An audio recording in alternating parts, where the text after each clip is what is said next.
Vamos lá, pessoal, sem perder o pique, tá? 1001 livros para você ler antes de morrer.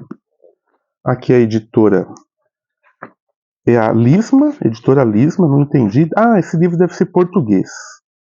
Ele foi lançado em 2006, exatamente. Índice de autores, de obras, a mesma coisa. Ó, livros de antes de 1800, certo? A gente começa aqui com Tirântula Blanquia. Ah, eu tenho esse livro da editora Giordano. Uma história linda, cara. Aqui no Brasil, o livro foi lançado.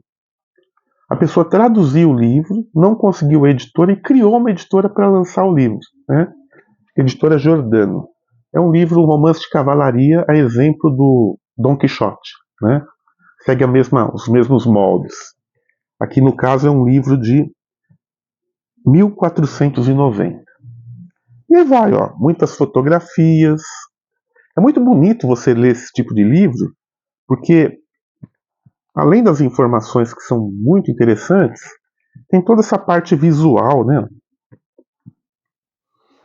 Vamos ver a história de 1974, que eu falo sempre da efeméride dos 50 anos, né? A gente sabe que a gente está meio preso nessa história do valorizar obras que completam 70, 60, ou melhor, 100 anos, 70, 50, 40, até 30 anos atrás, né? A gente dá uma certa recuperada nesse momento, né? A gente hoje está passando aqui pelo Brasil pelo Rock in Rio, né? E aí qual foi a história? Falar do primeiro Rock in Rio, mostrar imagens da época, etc, etc. Quando isso acontece, estamos diante de uma efeméride, né? A primeira edição de 74, vamos ver. 75. Será que essas? Ah, olha só, Terra de Sombras do J.M. Coetzee, né? Os Despojados da autora de ficção científica Ursula Le Guin, Ragtime do Doctorow e assim por diante. Qual foi o primeiro livro que você leu? Você estava lendo alguma coisa em 74, em 84? Você foi cliente do Círculo do Livro, né? A gente jamais imaginaria que um dia ia ter uma compilação dessa natureza, alguém falando a editora, o ano que saiu, se o livro ganhou o prêmio Nobel ou não, se ganhou o prêmio Jabuti, o prêmio Dom Quixote, e, claro, a sinopse do livro para a gente saber do que se trata, né? Simplesmente sensacional, né? 1001 livros para você ler antes de morrer. Ainda ficando na parte da leitura, um outro livro importado, 1001 comics para você ler antes de morrer. Agora aqui a gente fala de quadrinhos. Ó. Capa sobre capa. Aqui nós temos um livro azul, uma segunda folha de rosto, ó, olha que bonito aqui, com as onomatopeias. É um livro lançado pela editora Universe, com o Paul Gravett como diretor e o Terry Gilliam fazendo a espécie de curadoria, né? Vamos ver aqui. Índice de obras. Aqui, pré-1930, ou seja, começa explicando a pré-história dos quadrinhos, né? Lembrando que os quadrinhos ele tem muita força quando ele é publicado em jornais, né? As Aventuras do Sr. Obadiah Oldbook, 1837. Olha só, a primeira tentativa de quadrinhos nasceu na Suíça, ok? E aqui, por ser quadrinhos, muita cor, muita coisa. Olha que legal aqui, né? Olha que bacana. Sensacional. Esse, no caso, está em inglês. Não tenho certeza se saiu em português. Acredito que sim, né? Esse tipo de livro sempre vende muito, né? Olha que legal. Envereda para todos os campos dos quadrinhos underground, quadrinhos asiáticos, famosos mangás, né? Vamos ver em 74 o que estava bombando no mundo dos comics?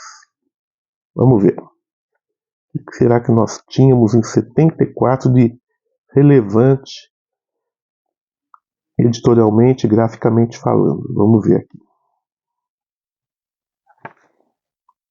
Howard the Duck. Ah, sim. O pato Howard the Duck, que também saiu naquela série da Salvati, dos quadrinhos de capa dura.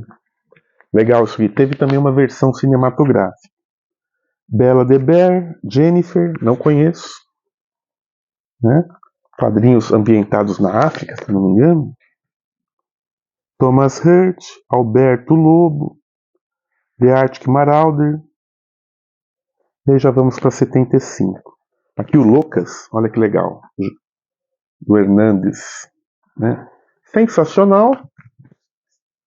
Para fãs de quadrinhos, não apenas ler o quadrinho, mas aprender sobre a história do gênero, né? Algo muito bacana, 960 páginas. 1001 quadrinhos, ou comics, para você ler antes de morrer. Será que daria para ler os 1001 livros e os 1001 quadrinhos? Quantos anos a pessoa teria que viver para conseguir fazer tudo isso? E mais, será que ela conseguiria achar esses títulos? Pois é. Terminando o último livro aqui, nós temos, já fugindo desse 1001, 501 grandes artistas. É mais ou menos a mesma coisa, mas aqui eles diminuíram para 501. Poderia ser 1001, não sei por que não é. Aqui, pintores, tá? Algo que eu tento aprender, mas é difícil, né? A falta que nós tivemos, a minha geração, de história da arte, ou melhores aulas de educação artística, hoje a gente se ressente, né?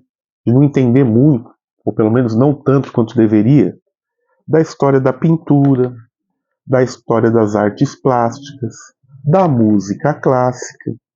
E livros como esse vai meio que sanando um pouco disso, né? Tentando servir meio como bússola para a gente. E sempre tem os museus de São Paulo ou bienais para a gente também dar uma reciclada. Aqui, o editor-geral é o Stephen Farthing, com prefácio de Geoffrey Dyer, editora Sextante. E como ele é um livro um pouco mais fino, ele tem apenas 640 páginas. 501 grandes artistas. Você gostaria de ver que tipo de livro compilando assuntos? 1001 o quê? 1001 automóveis? Existe. 1001 cervejas para beber antes de morrer? Existe. 1001 vinhos. Tem um livro chamado 1001 lugares para conhecer antes de morrer, para fãs do turismo. Se não me engano, não deve ter não. Deveria haver um 1001 futebolistas, jogadores, mas acho que ninguém montou isso ainda, né?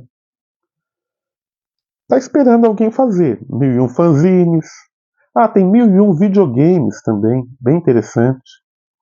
Os assuntos são infinitos. As enciclopédias servem como livro de referência, como guia. Não é um livro para você sentar e ler de cabo a rabo. Esse é um livro para você ir sorvendo aos poucos, né? É livros para te elucidar sobre algum assunto. Eu comprei um disco dos Rolling Stones. Será que ele está entre os melhores? Puxa, não está. Puxa, está. E se está, o que falaram sobre ele? Olha, ele está entre os melhores discos por causa disso, disso e daquilo. Ou um filme, ou um livro, etc, etc. Né? Vai meio que abrindo um caminho a facão para a gente caminhar. Mas e as obras que não estão listadas e são tão boas quanto? Sim, tem isso também, né? Eu falei dos 1001 discos e as 1001 canções. Há cerca de uns 20 anos, talvez até um pouco mais, um holandês chamado Hans Pokora tem lançado, de tempos em tempos, um livro chamado 1001 Records Collector's Dreams, que seria 1001 discos dos sonhos. A cada ano ele lança um livro compilando 1000. Já deve estar no número 10, ou seja, já existem 10.000 discos raríssimos. A gente nem imagina que são discos dos sonhos no mundo dos colecionadores. Assim como também deve ter no mundo da cerveja, dos queijos, né, dos automóveis. Né? A indústria automobilística também já é centenária. 1001 automóveis para você dirigir antes de morrer, e assim por diante. Por que falar disso? Era o que tinha na caixa.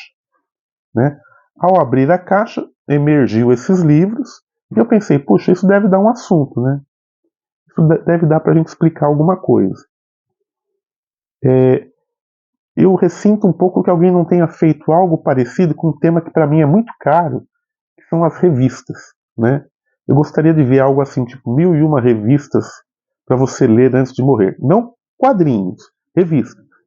E aí entra todas, né? Entra a Playboy, entra a Time, entra a Louis, entra os cahiers do cinema, entra a Manchete e assim por diante. Pelo menos na minha visão entrariam essas revistas, né? E alguém poderia fazer algo assim. Por que você não faz? Realmente, fica uma ideia, né? Gente, o vídeo era isso. Termino perguntando para vocês: tem ido na banca de jornal? Tem ido na livraria? Foi na Bienal? Mais uma vez, eu não fui na Bienal. Estava um pouco endividado com as reformas que eu estou fazendo aqui em casa, né?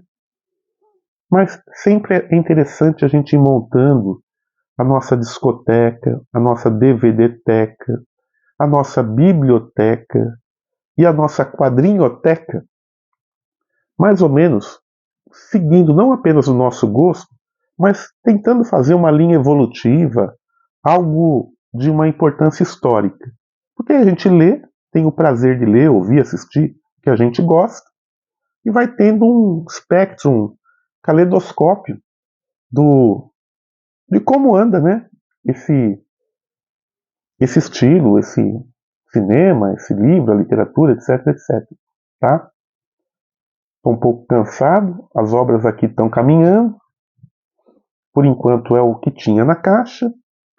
Em breve, talvez a gente fale um pouco sobre poesia ou alguma coisa do tipo. O pessoal da música vai ter que segurar um pouco a onda. Eu tenho alguns livros de história da música, biografias de músicos que eu posso também colocar na fila aqui. Pessoal, não deixe de curtir, de compartilhar.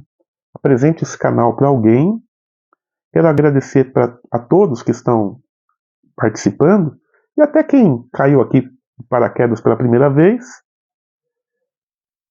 Escreva na área de comentários dizendo: você falou uma besteira, ficou faltando falar tal coisa. E aí a gente vai aprendendo também com vocês, tá bom? Fiquem com Deus.